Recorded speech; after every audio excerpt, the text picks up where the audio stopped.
con bastante regularidad aparece en el debate público, ¿no?, el tema de la contribución de la minería en el desarrollo de la sociedad peruana, ¿no?, de nuestra sociedad, ¿no? Y bueno, definitivamente estas elecciones presidenciales que estamos experimentando del 2021 no son la excepción, ¿no? En medio de una de las peores crisis sanitarias y económicas de nuestra historia republicana, que además se ahonda con la crisis política exacerbada desde el Congreso y desde algunos sectores, pues es lógico, era de esperarse que las miradas se dirijan nuevamente hacia la minería como una fuente de recursos económicos o de réditos políticos, ¿no? Y ello ocurre además en un contexto más global, en un contexto de alza significativa del precio de los minerales, ¿no?, especialmente del cobre, que ha alcanzado récords históricos de alrededor del 4.7 dólares estadounidenses la libra, ¿no? Ello producto de la recuperación de las economías globales principales, ¿no?, léase China o los Estados Unidos, y muy especialmente, porque es algo más estructural, del cambio energético global hacia el uso de autos eléctricos, ¿no?, cuya manufactura requiere entonces de importantes insumos minerales, ¿no? Entonces, dentro de este contexto más global, ¿no?, desde ambas candidaturas presidenciales, ¿no?, ha habido una fuerte mirada hacia la minería, ¿no? Entonces, desde las posiciones del candidato de Perú Libre, Pedro Castillo, hay intenciones no muy bien aclaradas, es cierto, de renegociar contratos tributarios con empresas del sector minero. Y muy posiblemente, aunque tampoco está muy bien dicho, del sector de hidrocarburos y de gas también, ¿no? De manera tal que el Estado participe en una proporción significativamente mayor de la renta minera en que este aparente nuevo ciclo de precios produciría, ¿no? Ejemplo de este nacionalismo de los recursos, que es la palabra técnica con que se utiliza, sería la creación de impuestos sobre las sobreganancias, ¿no? Pero desde la otra orilla, la candidata de Fuerza Popular, Keiko Fujimori, no ofrece renegociar la proporción de la renta minera capturada por el Estado, ¿no? O sea, no ofrece creación de nuevos impuestos. Lo que ofrece es la distribución de esta renta, ¿no?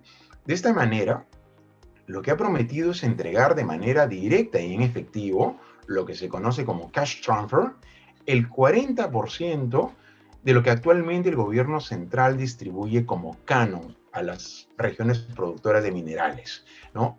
Hacia, o sea, dejar de ese 40 que antes recibían o recibirían, siguen recibiendo hasta este momento las regiones productoras, tomar 40% de eso y dirigirlo hacia los habitantes de dichas regiones, ¿no?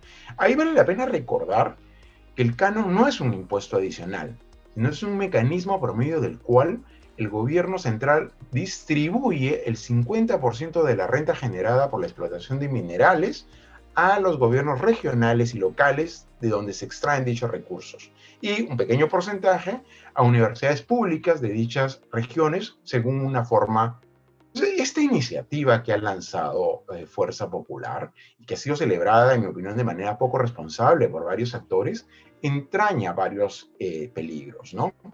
En verdad, no es una iniciativa poco discutida, es una iniciativa poco discutida y con muy pocos ejemplos en otros lugares del mundo, ¿no? Es cierto que existe un esquema parecido, pero no es igual, en Alaska.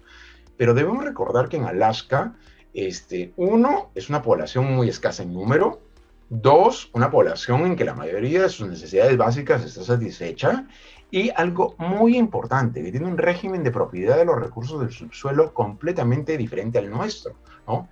En el Perú, como en casi todos los países del mundo, valga las verdades, ¿no? Todos y todas las ciudadanas, y no el propietario de la tierra, son los propietarios de estos recursos, ¿no? Por tanto, los beneficios, por ejemplo, los recursos financieros generados por la explotación mineral, deberían ser invertidos en el desarrollo del conjunto del país, ¿no? No son unos recursos que le pertenecen a una persona o a un conjunto de propietarios. El subsuelo le pertenece a toda la nación, ¿no? Pero además existen otros riesgos, ¿no?, en esta propuesta. ¿no? Primero, agrava el conflicto, algo que está casi de más, decir que es uno de los principales temas que existe en el país, agrava el conflicto por la apropiación de la renta minera entre los diversos actores, ¿no? Segundo, incrementa las presiones demográficas de personas que deseen migrar a determinados territorios para acceder a una renta que sería automática, ¿no? Tercero, ¿no?, agudiza el enfrentamiento entre el gobierno central y los gobiernos subnacionales por el control y la gestión de esta renta, ¿no?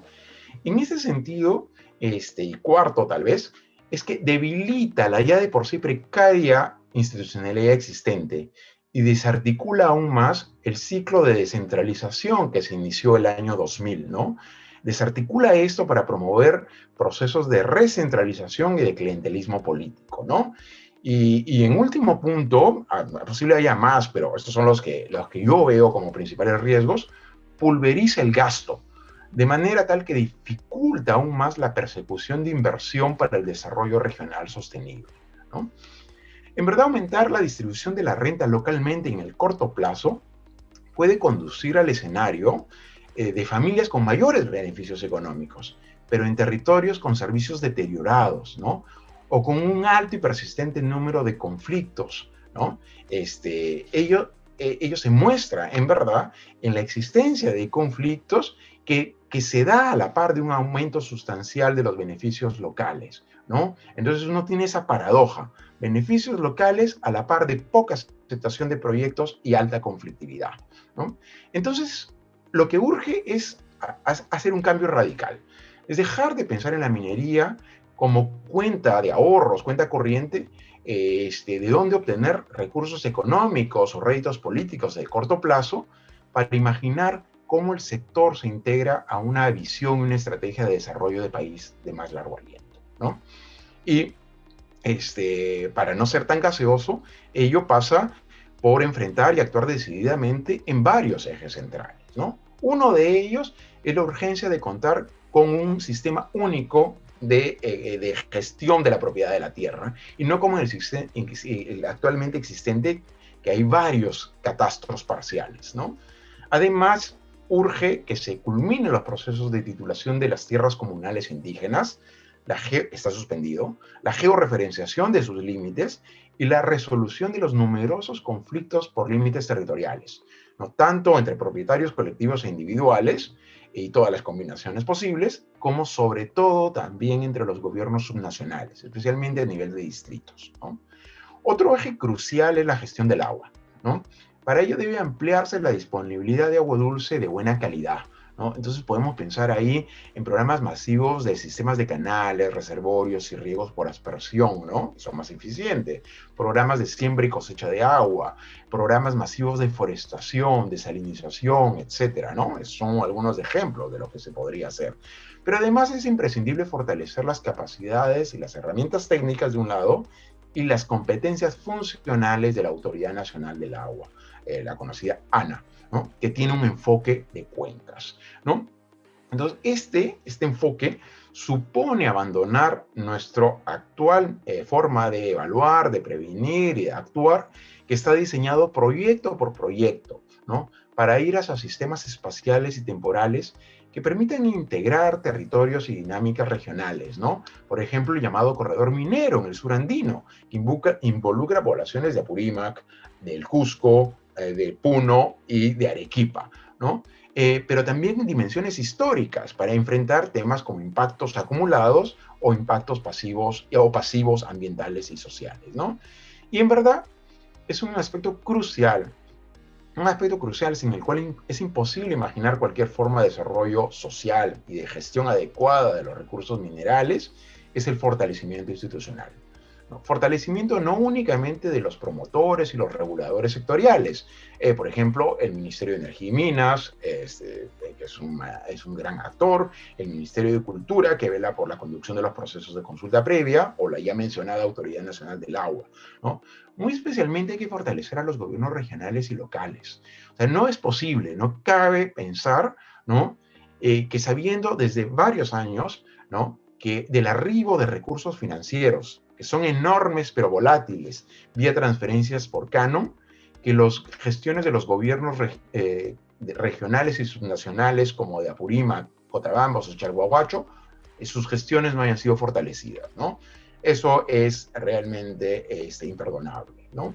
Y es que en verdad no hay una bala de plata, no hay una medida única y efectista que valga, ¿no? Este es un tema de fortalecimiento sostenido de la institucionalidad, tanto pública, evidentemente, pero también institucionalidad privada, ¿no? La resolución de los conflictos y la promoción de formas de desarrollo sostenible e integrado no debe ser pensado como un asunto entre privados, ¿no? Entre empresas y poblaciones, con las posibles relaciones de asimetría que puede implicar ello, ¿no?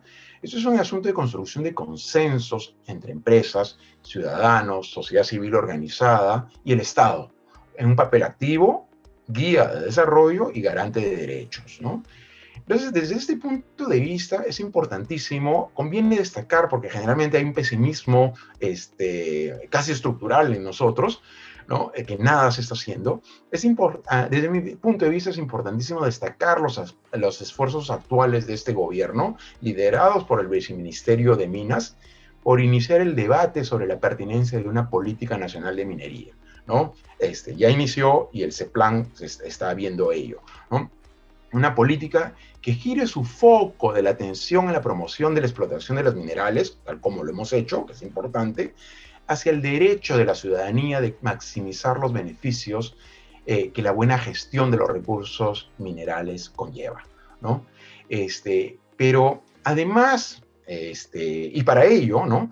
Además de estos ejes que he mencionado muy brevemente, para ello conviene salir, ¿no? Recuerden que yo soy antropólogo, entonces, en mi opinión, conviene salir del debate legalista de lo formal versus lo informal para incorporar dimensiones acerca de la legitimidad, ¿no? Que ello necesariamente implica formas mínimas de consenso entre diversos actores para que sea legítimo, ¿no? Y de sostenibilidad, ¿no? Sostenibilidad entendida de la manera, en términos más clásicos, es decir, temporal, ¿no?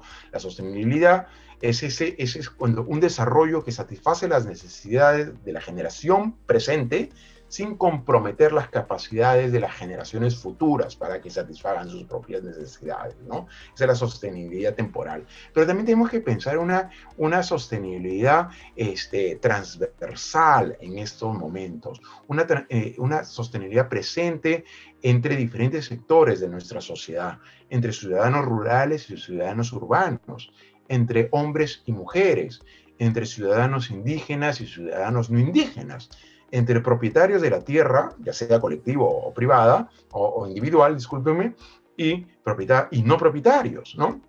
Entre grupos con diferentes estrategias ocupacionales, ¿no? Ya sean agricultores, o ya sean comerciantes, o ya sean personas que integran la cadena de valor de la minería, ¿no? Entre adultos con capacidad de trabajar, ¿no? Y niños y adultos mayores. Es decir, una sostenibilidad sobre el conjunto de la sociedad peruana, ¿no? Y yo firmemente creo que solo de esta manera podremos, como sociedad diversa que somos, imaginar un futuro de beneficios compartidos, ¿no?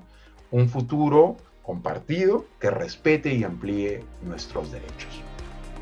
Gracias.